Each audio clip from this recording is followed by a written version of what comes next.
Misy ve ny milaza hoe kristianina nefa tsy tia mivavaka? Eny, tena misy ary betsaka dia betsaka. Ny antony voalohany dia satria tsy fantany akory hoe izany kristianina izany angedy avy amin'ny hoe Kristy e. Izany hoe Kristy no velona ao anatiny, araka ny voalazan'ny apôstôly Paoly hoe tsy izaho intsony no velona fa Kristy no velona ato anatiko. Izany hoe raha kristianina ianao dia tokony ireo toetra ny Kristy no ao anatinao. Toetra voalohany nananany na dia Andriamanitra azy izy ny fitiavana vavaka. Ny ankamaroan'ireo milaza kristianina nefa dia zara raha mivavaka, mionona fotsiny amin'ny alahady ihany.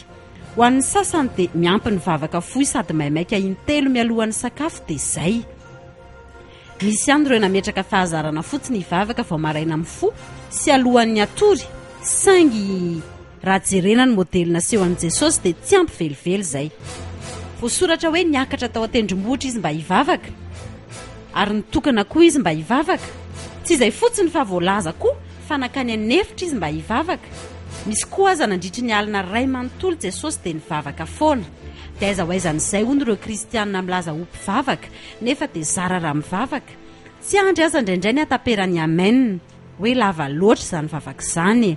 Ny maso efa mipendrapendrana mijery ny manodidina ihany, ny saina raha teo efa tsy ao intsony.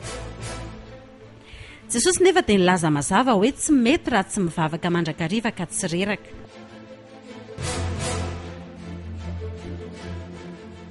Fantary fa nivavaka dia hery lehibe iadina amin'ny fankam-panahy, araka ny lazain'i Jesosy hoe mivavaha mba tsy hidiranareo amin'ny fankam-panahy. Araka izany ny fahalainana mivavaka sy fanaovana vavaka alasafay na adidy fotsiny dia amora ny fidiran'ny fahotana amin'ny fiainan'ny kristianina iray. Misy ihany koa ireo milaza mivavaka saingy molotra fotsiny. Ny mivavaka mantsy dia tsy ireo misehoseho mpivavaka ivelany na manao vavaka lava reny imason'olona ka mazoto hitsangana hivavaka rehefa himasim-bahoaka ary manadino tanteraka sy tsy mieritreritra ny anao izany akory rehefa irery.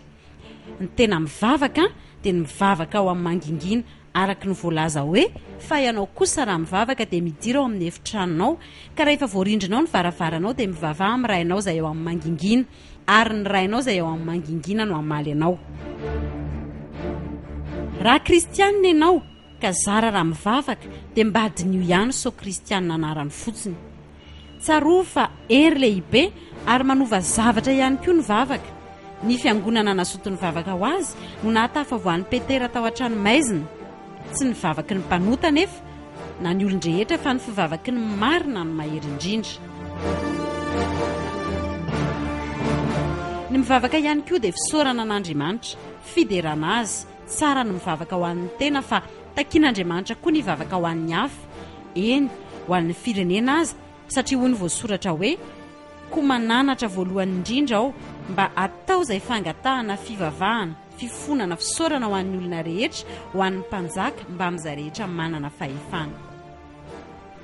Maniry te-hiroa sy lalina sy hanakaiky an'Andriamanitra ve ianao? Mazotoa mivavaka, tsy hava vavaka, mivavaka aza mitsahatra.